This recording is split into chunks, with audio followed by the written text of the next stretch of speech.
Assalamualaikum warahmatullahi wabarakatuh. Saya dari Rizky Ardandianto, perwakilan dari kelompok 3, saya sebagai moderator. Di sini kami akan menjelaskan mengenai akuntansi syariah. Sebelumnya itu perkenalkan dulu anggota lainnya, yaitu ada Dini, Lauren, Delia, Nopi, Bipa, Lesta, Nanti, dan Mina. Materi pertama akan dijelaskan oleh teman saya.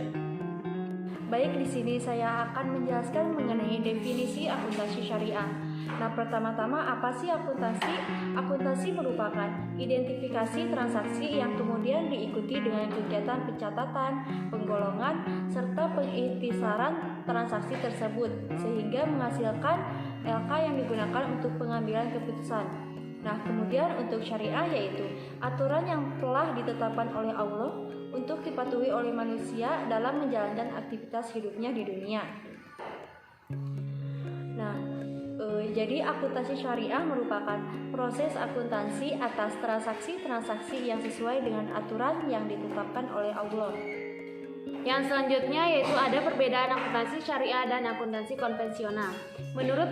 Berdasarkan kriteria dasar hukum, akuntansi syariah yaitu hukum etika yang bersumber dari Al-Quran dan Sunnah. Sedangkan akuntansi konvensional yaitu hukum bisnis modern. Selanjutnya dilihat dari kriteria dasar tindakan, akuntansi syariah yaitu keberadaan hukum Allah keagamaan. Sedangkan akuntansi konvensional yaitu rasionalisme ekonomis sekuler. Terus kriteria berdasarkan tujuan. Akuntansi syariah keuntungan yang wajar, sedangkan akuntansi konvensional memaksimalkan keuntungan. Selanjutnya menurut kriteria orientasi, yaitu akuntansi syariah berdasarkan kemasyarakatan, sedangkan akuntansi konvensional adalah individual atau kepada pemilik. Perkembangan akuntansi syariah sendiri yaitu pada tahun 1975 berdirinya Islamic Development Bank atau IDB. Selanjutnya ada Islam dan Syariah Islam. Di sini terdapat makna Islam. Islam dapat diartikan sebagai tunduk dan patuh.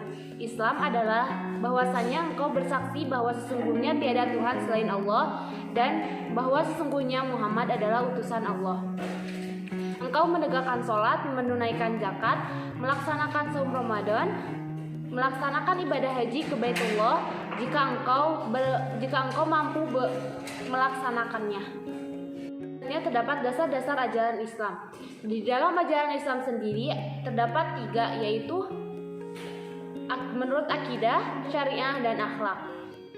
Menurut akidah, perjanjian yang teguh dan kuat yang terpatri dalam hati. Akidah adalah ikatan perjanjian yang kokoh dan tertanam jauh di dalam lubuk hati manusia. Syariah, pokok-pokok aturan hukum yang digariskan oleh Allah Subhanahu wa Ta'ala untuk dipatuhi dan dilalui oleh seorang muslim dalam menjalankan aktivitas hidupnya. Yang selanjutnya akhlak. Dalam bahasa Arab, hasan atau baik, akhlak mengatur hubungan manusia dan Rasul, sesama manusia dan alam, dan termasuk diri sendiri. Baik, yang selanjutnya yaitu sumber hukum Islam. Nah, sumber hukum Islam ini terbagi beberapa bagian. Yang pertama yaitu ada Al-Quran. Al-Quran merupakan kalam Allah sebagai sebuah mukjizat yang diturunkan kepada Nabi Muhammad SAW melalui utusan Allah atau malaikat Jibril untuk digunakan sebagai pedoman hidup manusia. Yang kedua itu ada As-Sunnah. As-Sunnah ini merupakan ucapan, perbuatan, serta ketetapan-ketetapan Nabi Muhammad sebagai sumber hukum kedua setelah Al-Quran. Yang ketiga yaitu ijma. Nah, ijma ini merupakan kesepakatan para mujtahid dalam suatu masalah setelah wafatnya Rasulullah. Yang terakhir yaitu ada qiyas. Nah, qiyas ini adalah bentuk sistematis dan yang telah berkembang dari Farid Ra'yu yang memainkan peran yang amat penting. Selanjutnya yaitu ada tujuan adanya hukum Islam atau maqasid syariah. Nah, maqasid syariah ini merupakan maksud dan tujuan adanya hukum Islam. Yang pertama, ada menjaga agama, yang kedua menjaga jiwa, yang ketiga menjaga akal, yang keempat menjaga keturunan, dan yang kelima menjaga harta. Baik, yang selanjutnya yaitu pentingnya harta halal.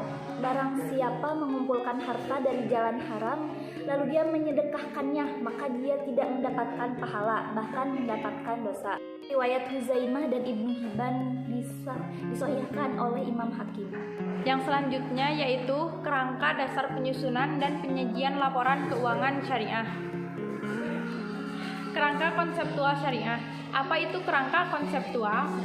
Kerangka konseptual adalah suatu sistem yang melekat pada tujuan serta sifat dasar yang mengarah pada standar yang konsisten, yang terdiri dari sifat, fungsi, dan batasan dari akuntansi keuangan dan statement keuangan. Selanjutnya yaitu tujuan kerangka dasar. Tujuan kerangka dasar ini ada 4. Yang pertama, penyusun standar akuntansi, yaitu untuk membantu penyusunan standar. Dan yang kedua, akuntansi syariah, yaitu untuk pedoman menyusun LK syariah, problem solving, masalah akuntansi syariah yang belum ada standarnya. Yang ketiga, auditor, memberikan pendapat apakah LK sudah sesuai dengan PASBU. Yang terakhir yaitu penggunaan LK, menafsirkan informasi dalam lingkungan. Baiklah, selanjutnya yaitu asas transaksi syariah. Terdapat beberapa prinsip, yaitu prinsip persaudaraan, yang kedua prinsip keadilan, yang ketiga prinsip kemaslahatan, yang keempat prinsip keseimbangan, yang kelima prinsip universalisme. Ada juga di sini nilai kebersamaan dalam meraih manfaat ekonomi dan menetapkan sesuatu pada tempatnya sesuai porsinya dan memberikan pada yang terbaik. Kebaikan dan memanfaatkan yang berdominasi dunia dan akhirat. Nilai keseimbangan agar mempertimbangkan dua aspek. Dan yang selanjutnya, transaksi syariah dapat dilakukan oleh semua orang. Selanjutnya yaitu asas transaksi syariah. Terdapat yaitu riba. Riba merupakan setiap tambahan tanpa resiko baik karena peminjaman maupun menukar barang ribawi. Yang kedua, jalim. Perilaku yang tidak pada tempatnya berupa pengambilan bukan hak memberikan suatu tiap pas ukuran atau kualitas atau waktu. Yang kedua, maisir adalah transaksi bersifat spekulatif. Gaharar melakukan hal yang dapat berpotensi merugikan pihak lain karena ada hal yang tidak jelas. Dan yang terakhir yaitu haram. Semua hal yang dilarang secara tegas dalam Al-Quran dan Sunnah Rasul. Selanjutnya ada karakteristik transaksi syariah. Yang pertama ada prinsip saling paham dan saling ridho. Yang kedua ada objek halal dan baik. Yang ketiga ada uang atau alat ukur dan satuan pengukur nilai dan bukan komoditas. Yang keempat tidak ada riba, jolim, maisir, goroh, dan haram. Yang kelima tidak menganut time value of money. Yang keenam ada transaksi dilakukan secara perjanjian jelas, tidak merugikan atau menguntungkan salah satu pihak, tidak ada standar ganda untuk satu akad. Yang ketujuh, tidak ada distorsi harga atau no najas dan iktihar. Yang kedelapan, tidak ada suap atau riswah. Selanjutnya, komponen syariah atau laporan keuangan syariah. Yang diantaranya ada posisi keuangan, laporan laba rugi komprehensif, perubahan ekuitas, laporan arus kas, laporan fungsi sosial. Selanjutnya ada asumsi dasar laporan keuangan syariah. Yang pertama ada dasar akrual, yaitu kecuali untuk perhitungan bagi hasil menggunakan cash basis. Yang kedua ada kelangsungan usaha. Selanjutnya yaitu karakteristik kualitatif. Yang pertama dapat dipahami, kedua relevan, ketiga keandalan, dan dapat dibandingkan. Lalu apa saja unsur-unsur laporan keuangan entitas syariah? Yang pertama yaitu laporan posisi keuangan pada akhir periode, kedua laporan laba rugi dan penghasilan komprehensif, ketiga laporan perubahan ekuitas selama periode, keempat laporan perubahan arus kas selama periode, kelima laporan sumber dan penyaluran dana zakat selama periode. Keenam, laporan sumber dan penggunaan dana kebajikan selama periode, serta catatan atas laporan keuangan, yaitu berisi ringkasan kebijakan akuntansi keuangan penting dan informasi penjelasan lainnya.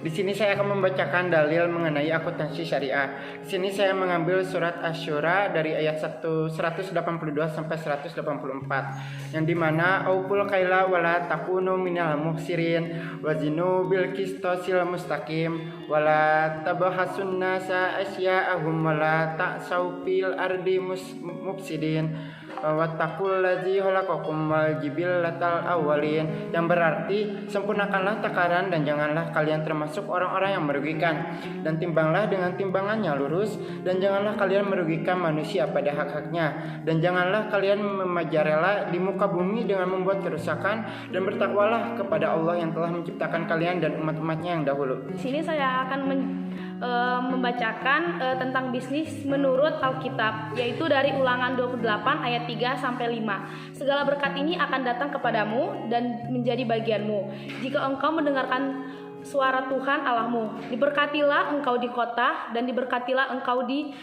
ladang. Diberkatilah buah kandunganmu, hasil bumimu dan hasil ternakmu, yakni anak lembu sapimu dan kandungan kambing dombamu. Diberkatilah bakul dan tempat adonanmu. Tuhan akan memerintahkan berkat ke atasmu di dalam lumbungmu dan di dalam segala usahamu. Ia akan memberkati engkau di negeri yang diberikan kepada oleh Tuhan Allahmu.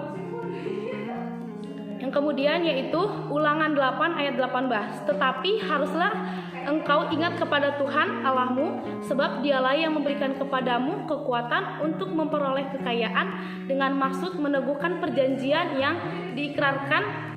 Yang kemudian yaitu Ulangan 8 ayat 18. Tetapi haruslah engkau ingat kepada Tuhan Allahmu, sebab dialah yang memberikan kepadamu kekuatan untuk memperoleh kekayaan dengan maksud meneguhkan perjanjian yang diikrarkan dengan sumpah kepada nenek moyangmu seperti sekarang. Terima kasih penjelasan dari kelompok kami. Maaf apabila ada yang kesalahan. Wassalamualaikum warahmatullahi wabarakatuh.